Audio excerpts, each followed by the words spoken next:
I'm Meshal Malik, and you're watching Indus Special. In July 2016, Kashmiri freedom fighter Burhan Wani was killed by Indian forces. This killing evoked a wave of strong uprisings throughout Indian-occupied Kashmir. The region was put under a draconian lockdown, and force and violence was used against protesters. Wani's killing was seen to be a watershed event, an event which undisputedly strengthened the indigenous movement for freedom. It was also a moment for Kashmir's narrative to be highlighted, not just by Kashmiris, but the world at large. Still, disappointingly, the world failed to listen to what Kashmir was saying. 3 years later, Kashmir now, once again, but worse than ever before, stands isolated and silenced. It's been almost a month since India cut off Kashmir from the world. The conflict this time has shifted from being a dispute regarding freedom and now is a fight for survival. There is massive concern, as human rights organizations state, regarding genocide and ethnic cleansing in the region. As those within Kashmir are unable to communicate with the world because of all communications being suspended, it's imperative to those on the outside to speak for the cause. At times like these, global leaders, powerful social media influencers, celebrities are looked towards. And yet the silence on their part is deafening. On today's show, we talk about whether or not opinion leaders should be at the forefront of speaking up for those who are oppressed. Joining us for this discussion today is Dr. Lyal S, Sunga, human rights expert, joining us from Rome, and Mr. Dean Russel, analyst, joining us from London. Thank you both for joining us and welcome to the show. Mr. Sunga, now let me begin with you. In cases like this, in which states such as India that has acted unilaterally in what was recognized to be an international dispute, what type of diplomatic international pressure should be placed on that state? Well, there's a number of things that should be done, and which some of the things are being done, but you're right that not enough pressure has been brought to bear on India and its Modi's unilateral action here, and also to violate Article 370 of the Indian Constitution, which guaranteed Kashmir a considerable autonomy. When I say that there have been some things done, Security Council did meet very recently, just 2 weeks ago, on the Kashmir situation. Mm-hmm. And also China, coming out of the meeting, issued some statements that it was very concerned. And I would agree with the Chinese position, which also has a stake in this as well, as you know. But I agree with the Chinese government that peaceful negotiation right. and peaceful settlement of disputes is the way to go. Now, that's what the United Nations is for. It is a decentralized system. It's not that it's not a world government. It doesn't have a standby army that can return the situation to the status quo. And there's, in default of a threat or breach of international peace and security in Chapter 7 powers, which the UN is not going to invoke in this kind of situation, then you're into Chapter 6 of the UN Charter, which is peaceful settlement of disputes. And the ICJ, many years ago, I think it was in 1949, already made clear to India that they have an obligation. They should withdraw troops. India has around 600,000 troops in Kashmir. Well, now even more so after what has been done in Kashmir. And they should hold a referendum to make sure that the principle of the right of peoples to self-determination is respected. Right. And that has not been done. Right. Mr. Russell, now India's narrative on all of this has been that it's an internal dispute. This narrative was, of course, debunked when all these countries met at the United Nations Security Council. But seeing how belligerent India is in this matter, what needs to be done in practical steps so that the country is at least brought to the table to have a discussion? Because it seems like nothing so far is being done.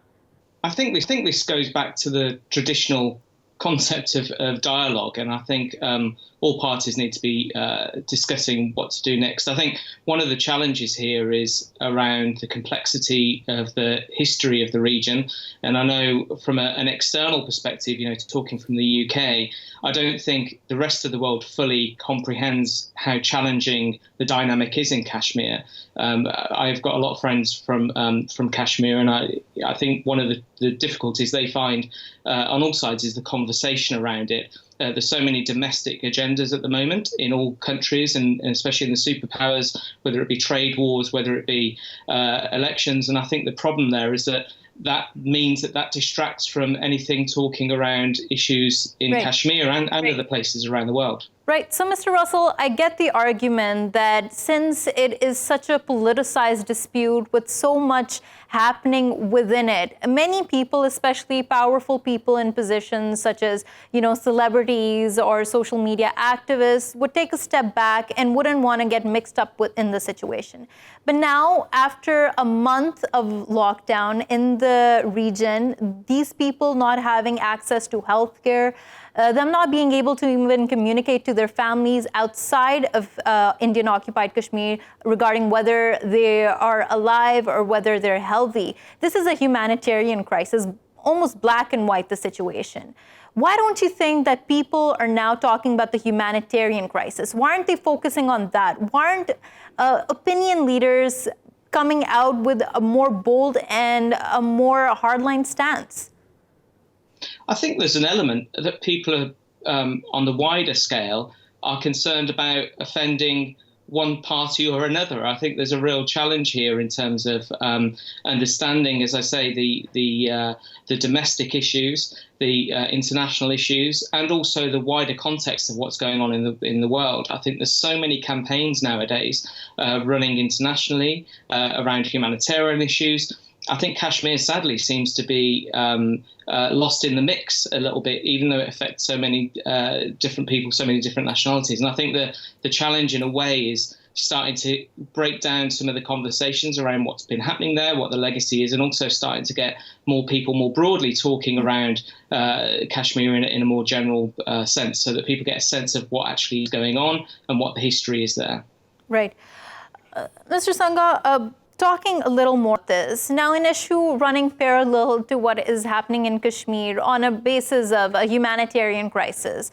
I'll take the example of the fires in the Amazon. Now, in this show, too, we have highlighted how important that issue is to talk about and how that's disastrous for humanity.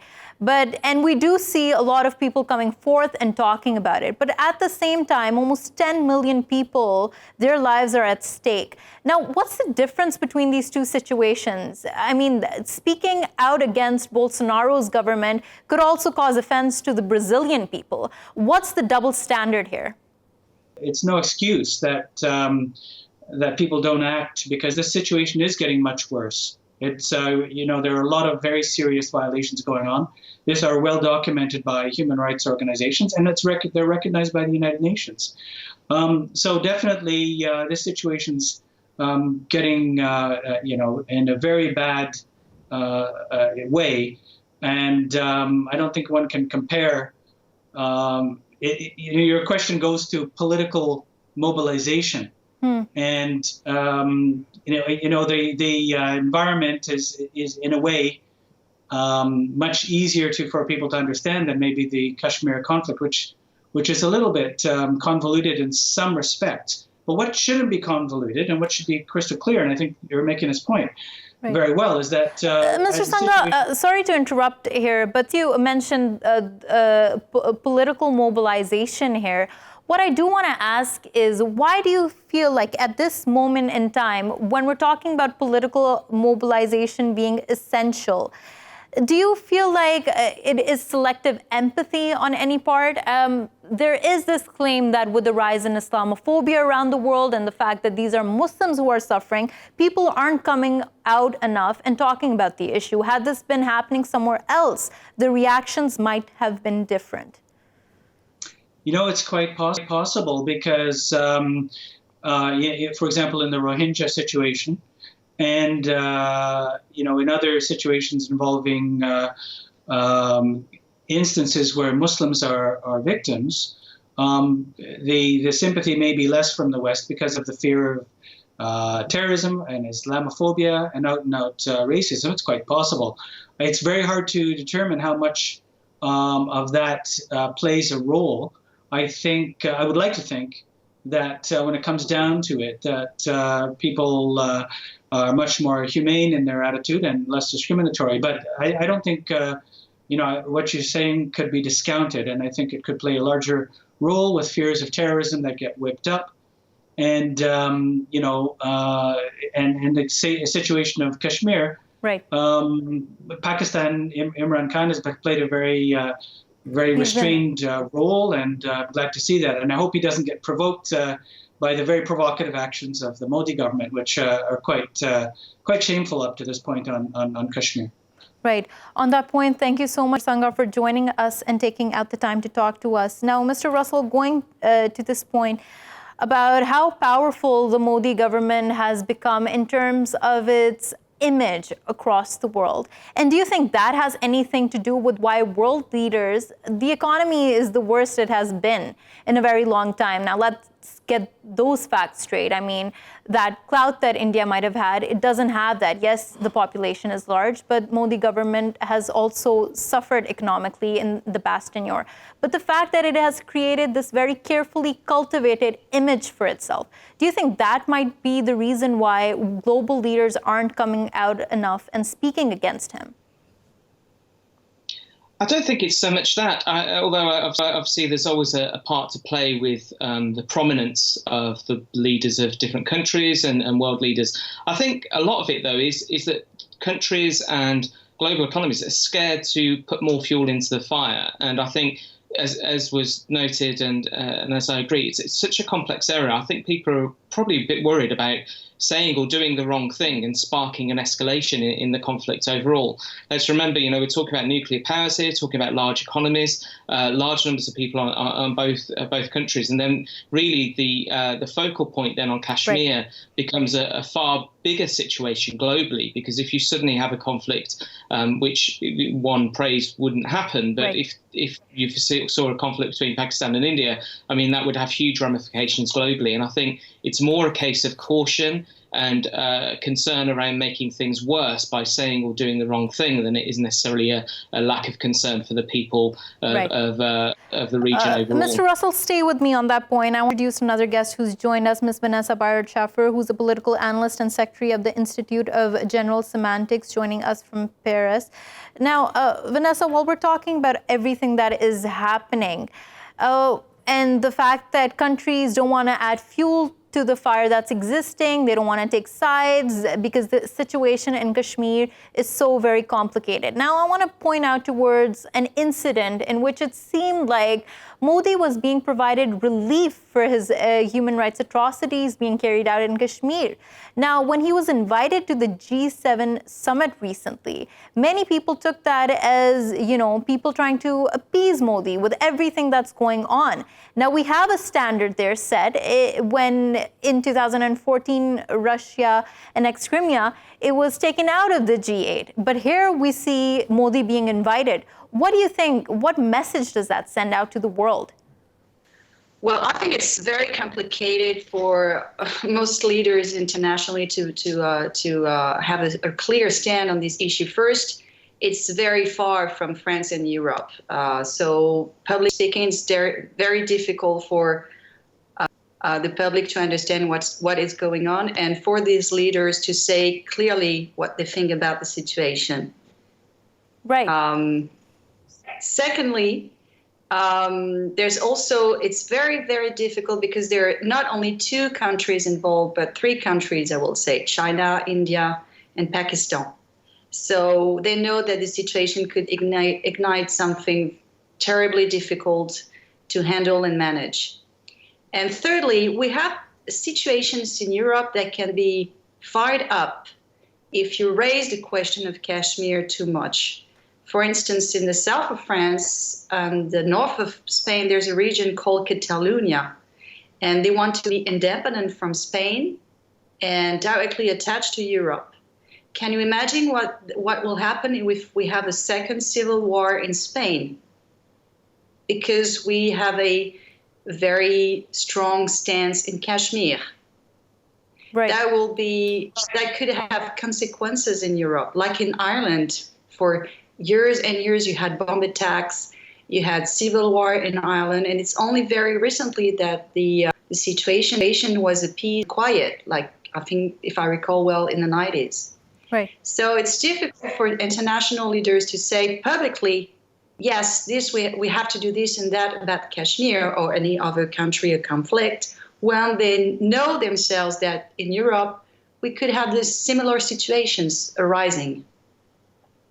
Right. So the fact that domestic politics and other factors are leading to silence in this situation.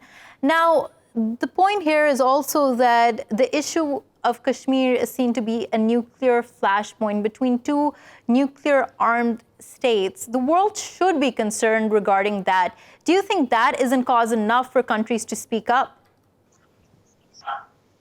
Well, I think they clearly know that these two countries, yes, have nuclear power. But if they use the nuclear power in Kashmir, they will have the effects in their own land, in own countries, and their own people. So I think they don't think that the nuclear option is really a threat. So, yes, there are nuclear powers, but they can't use the nuclear action in this area because they know that they're going to have big consequences for themselves. Right. Mr. Russel, just asking the same point to you, the fact that should they be concerned, do you think countries don't think that there will be an escalation between tensions and that's why it's never going to lead to a nuclear warfare? That's why they're taking the back seat on this matter? I don't think we should assume, though, that people are taking the back seat or politicians taking the back seat because it's not necessarily front page news around the world or tweets are being sent out about it. I think I have no doubt there's a lot of diplomacy going on in the background and a lot of conversations happening across the world politically.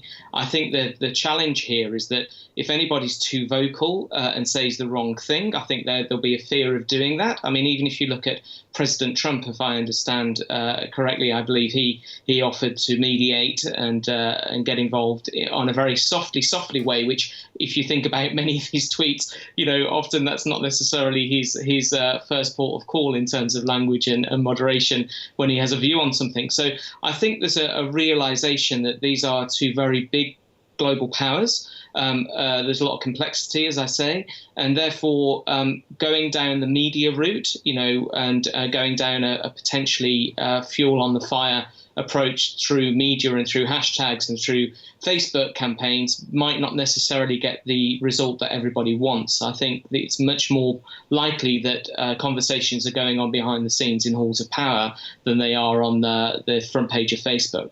Right. On that note, thank you so much, Mr. Dean Russel, for joining us from London, and thank you so much, Miss Vanessa Biard-Schaeffer, for joining us from Paris. We're going to take a short break. When we return, we discuss Facebook's changes to its policies regarding political ads and what this means for political content on Facebook. Stay with us.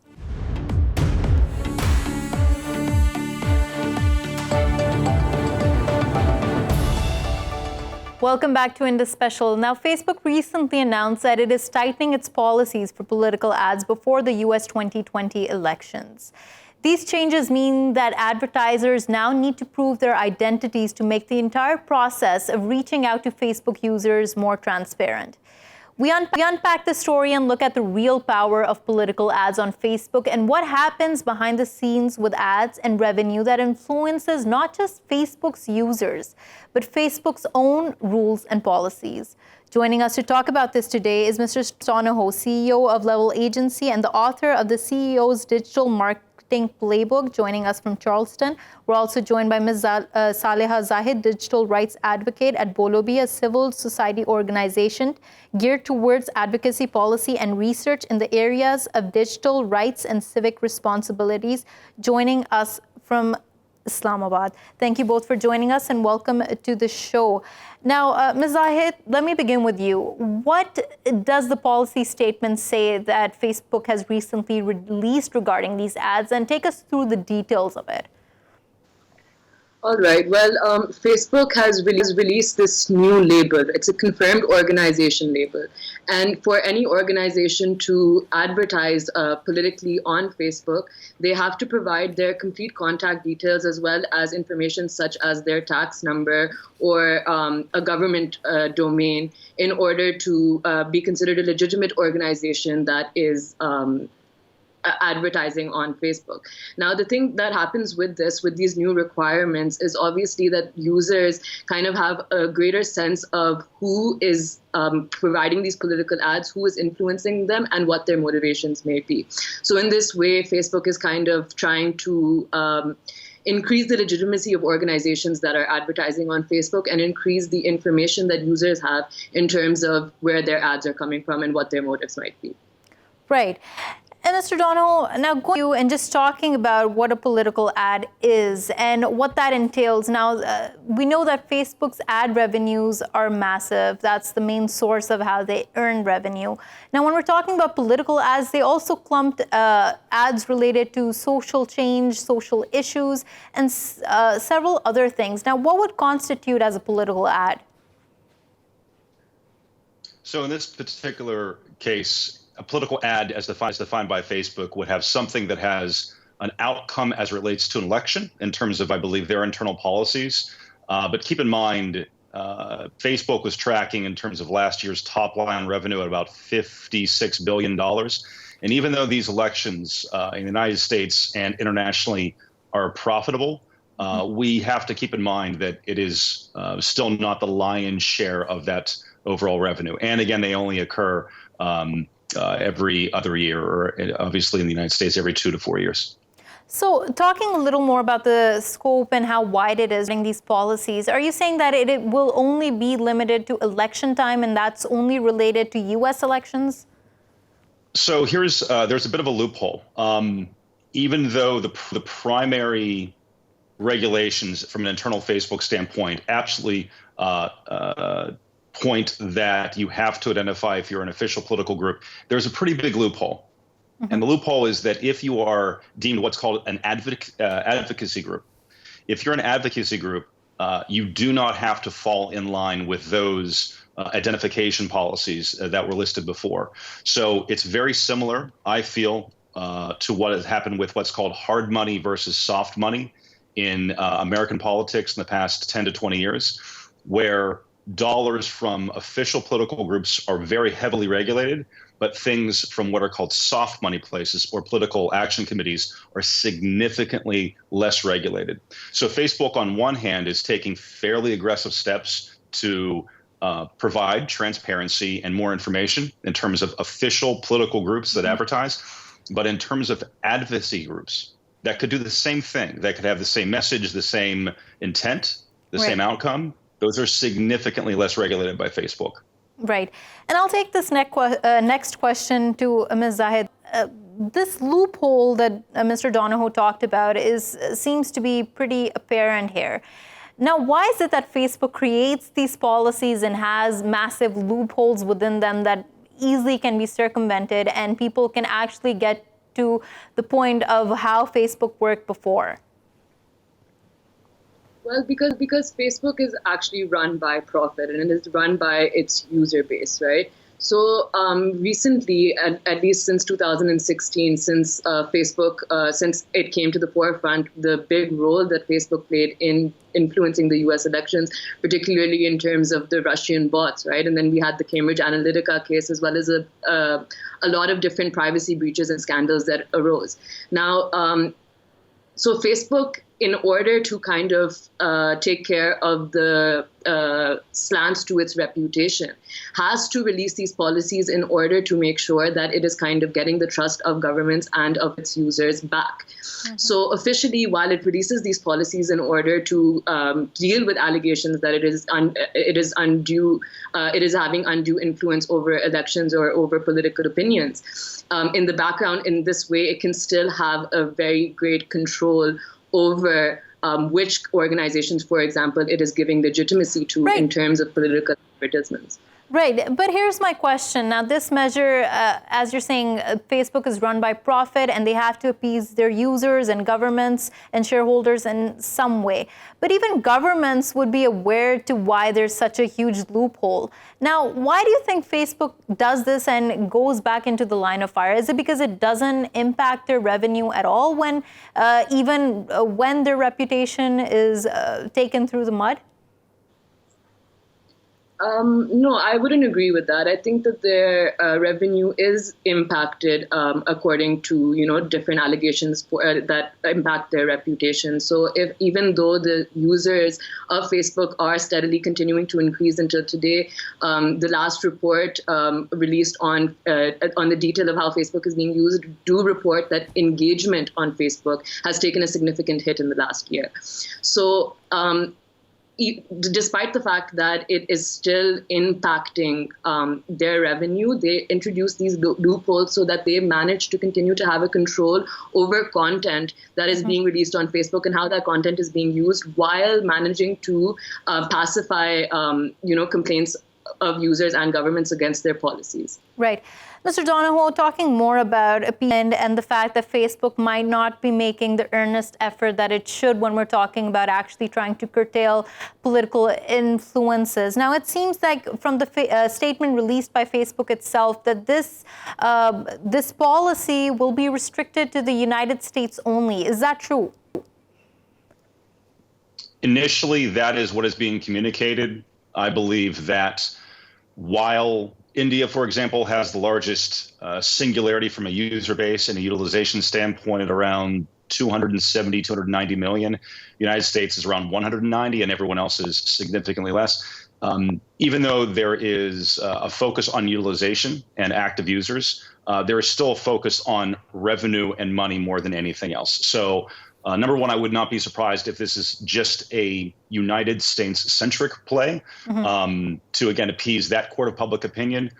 Then again, if from an automated logic standpoint, from an AI standpoint, I wouldn't believe that Facebook, just from an efficiency standpoint, would roll out unique AI regulations and rules, internal automated features that are country by country specific. If there would be one country that would receive a unique playbook or unique regulations, it would be the United States, only because of the revenue driven, not the users. Again, we have to be very careful that just because more people view or use or on a service doesn't mean there's more money coming from it. And just as an example, the United States, the digital advertising market is worth about $130 billion a year. That's the whole pie. That's Google, that's Facebook, that's everybody. So $130 billion. India, as an example, is about $6 billion. So even though there is 30 to 40% more users in India of Facebook than in the United States, obviously the opportunity for revenue and profit, it's still US focused. Right. And now, Mr. Donohoe, unpack this story a little more and talk more about the connection of ad revenue and political biases. Now, time and time again, Facebook has been allegedly involved in censoring certain content over the other. There is a double standard to it, many people would say, something that constitutes as a hate speech in Facebook's policies for one country might not be the case applied to another as well. Now, regarding all of this, there is also claims coming in about how Facebook, and due to the fact that it does have a large market in India, as you've mentioned, not as big as the one it has in the US, but still it does. For that reason, specifically, Facebook has sided with India in certain manners when it comes to, for example, let's say Kashmir. So I think there's a very good example here in the United States that would be relatable. There is the opinion of the Republican Party in the United States that Facebook would have a similar, India versus Pakistan bias, a Republican versus Democrat or liberal bias. And I want to be very, very clear.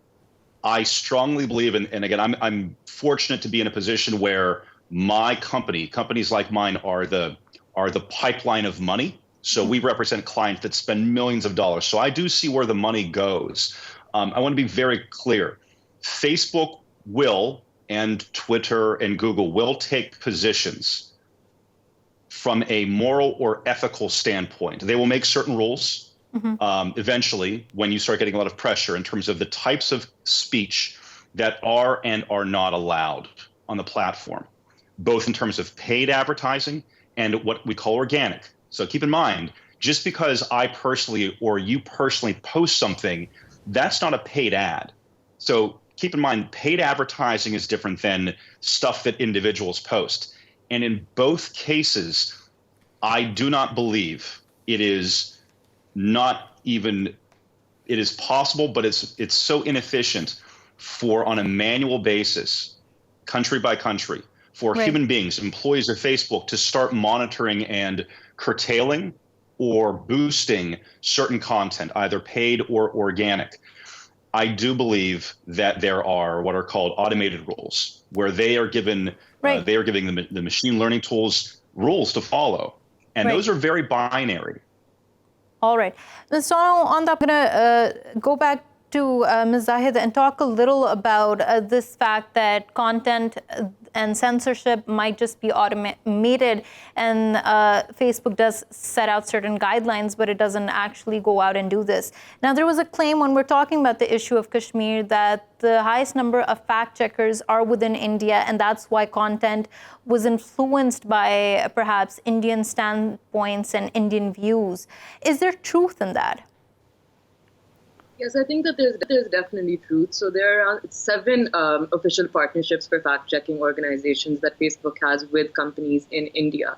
And these companies do not only use AI, right, but they have individuals employed that are responsible for identifying and kind of taking action against misinformation. And in this sense, these employees of these fact-checking organizations do have a considerable degree of influence over what content is taken action against and what content isn't. So what content we get to see and what content we don't get to see. And apart from that, something else that is important to take note of is that a number of CEOs and high-ranking officials in the Silicon Valley or in different tech companies such as Facebook do come from India, right? And there have been allegations that the fact that all of these Indian employees are working in positions where they have the authority to regulate content or to come up with policies on the basis of which content is allowed and what content isn't allowed does definitely play a role in the content that we end up seeing. Right. Mr. Donohoe, I'd like your response to those allegations that are made. I believe that at the scale that we're talking, 290 million users, the quantity of content just in India, let alone the United States or globally, to the point that was just raised, while there are absolutely humans that are manually, ostensibly deciding or being the arbiter of what people see and don't see, I know definitively that the lion's share of actions that are taken are in the paid advertising realm. So I think a lot of the discourse, both in the United States and in Pakistan and in India, are when we talk about the bias, we're talking about are typically what individuals like you or I post. Those things, there's such a massive volume. Even if you have 50,000 employees manually going through, those employees are going to be tasked for the paid advertising for very good reasons. Number one, you want to put human beings and work and focus on things that make you money as a company. Right. And to the prior point, Facebook is very, very sensitive to their revenue. And number two, the scale in terms of how on a daily basis, just in India, to say nothing of the rest of the world, just to monitor what individuals, the 1.5 billion individuals post on a daily basis, that is significantly less monitored by humans. Right. What is monitored often, for very good reasons, are the paid ads. Right. So I would agree with Mr. Donohoe, sorry to interrupt here. I do want to come back to this point and talk about it a little more. But before that, I'd like to introduce another guest who's joined us, Ms. Shmyla Khan, social media expert. Thank you so much for joining us and welcome to the show, Ms. Khan. Now, while we're talking about there being possible double standards on Facebook specifically, now Mr. Donohoe talks about from an algorithm point of view, from a human resource point of view, how it just wouldn't be feasible to actually show bias because there are so many users out there. You would focus more on ad content, and that's what the fact checkers do. But then we have claims from activists and people such as those from Palestine, those from Kashmir, that their posts were immediately taken down as soon as they put them up. Now, how do you see this debate going, and where's your position on this? First of all, thank you for having me. I think, first of all, it's important to recognize that content moderation in any form, be it on social media or in sort of traditional media, it has been very difficult. And a lot of times it's very difficult to develop clear line rules, sort of, and draw red lines regarding speech. Usually a lot of moderation is done from a case-to-case basis, and difficult decisions are do have to be made to a certain extent. What I think has been happening in terms of sort of social media regulation is that because of the volume of information that is out there and the volume of reports that are being generated, we've started to see sort of patterns, and some patterns which have sort of, so for example, when it comes to politicized speech, there is a heightened need to regulate. So, and because of that, anything that, for example, comes under any extremist or terrorist content then is regulated even more or even more urgently. But because there are, but we also know that there are these standards of hate speech are very arbitrary. I mean, just recently, white nationalism was seen to be a form of hate speech, and before that, there were different policies in place. I mean, Facebook seems to always be 2-3 steps behind of what is happening globally, and that seems very disconcerting, given that Facebook seems to be on top of knowing what we're doing when we're doing it.